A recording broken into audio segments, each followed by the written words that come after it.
15 сентября будет 7 лет, и ему в этом году нам предоставили только место в детский сад. Я сказала спасибо, конечно, но мы уже идем в школу. Эльвира Шакирова дождалась очереди в детский сад для сына. Только, говорит, уже и не нужно. Когда была беременна вторым ребенком, ей, как и многим другим родителям, предлагали альтернативный вариант, но в других поселках Пестричинского района. Нам дали детский сад, предоставили в 30 километров от нас. Это нереально возить туда ребенка. Представляете, я в положении, беременная, зимой по трассе. Сейчас на данный момент в жилом комплексе Царева действует 2 государственных сада, это Росток и Ивушка. А один из садов, который тоже предполагался как государственный, был передан в коммерческие руки. По подсчету застройщика здесь живут 13 тысяч человек. По нормативам все соответствует. Расчетная численность населения комплекса Царева-Виллидж – 13 тысяч человек. В соответствии с нормативами построены все необходимые объекты. 3 детских сада, 2 на 160 мест каждый, 1 на 220 мест. Школа на 1224 места. Есть плотность определенная на гектар, что в одном гектаре должно жить столько-то жителей. Это есть норматив. Из расчета этого выходит расчет детей. И планируются детские садики. Жители говорят, нужны еще детские сады. По их словам, не хватает мест для 1186 малышей от 3 лет. Я являюсь студенткой очной формы, у меня специалитет. Заочной формы у меня нету. Родственников в Татарстане нету тоже. Скоро сентябрь, мне выходить на учебу, и, скорее всего, мне придется брать ребенка на пары. Моему ребенку 2 года. Недавно было. У меня такая ситуация. Мужа я похоронила год назад.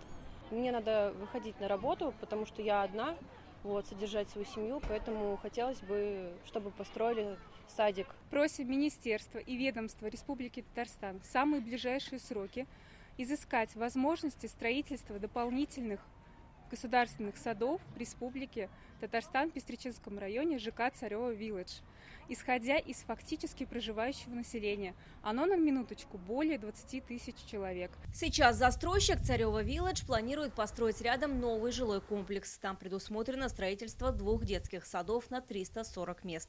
3 садика, конечно, мало на 20 тысяч человек, потому что по нормам на 1000 жителей должно быть 90 детей. Тут зависит еще от таких ситуаций. Если поселок новый, то в основном туда заселяются молодые семьи.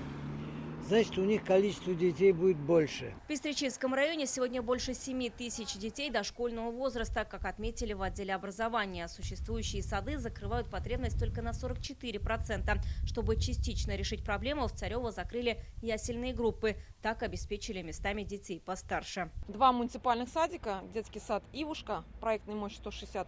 Затем мы доукомплектовали за счет муниципального бюджета на 80 мест, то есть еще добавили мест. Дальше мы открыли детский сад «Росток» на 220 мест. Мы его доукомплектовали тоже за счет муниципального бюджета на 110 мест. Итого за счет муниципального бюджета мы сделали 190 мест в детских садах ЖК усадьбы Царева. Ежегодно мы направляем письма Министерства образования о том, что необходимо строительство детских садов, что у нас очередность растет. Единственный район, который у нас вызывает определенную тревогу, это Пестричинский муниципальный район. Что происходит здесь? Здесь есть 2 точки.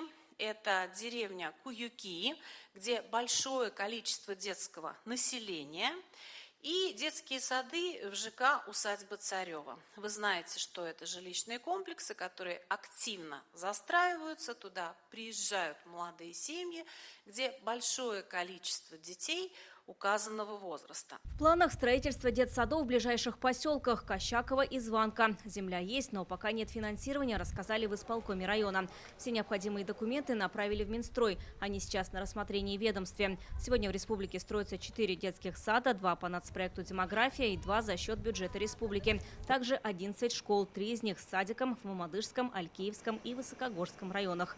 Вероника Гайнудинова, Адель Мендубаев, ТНВ, Пестричинский район.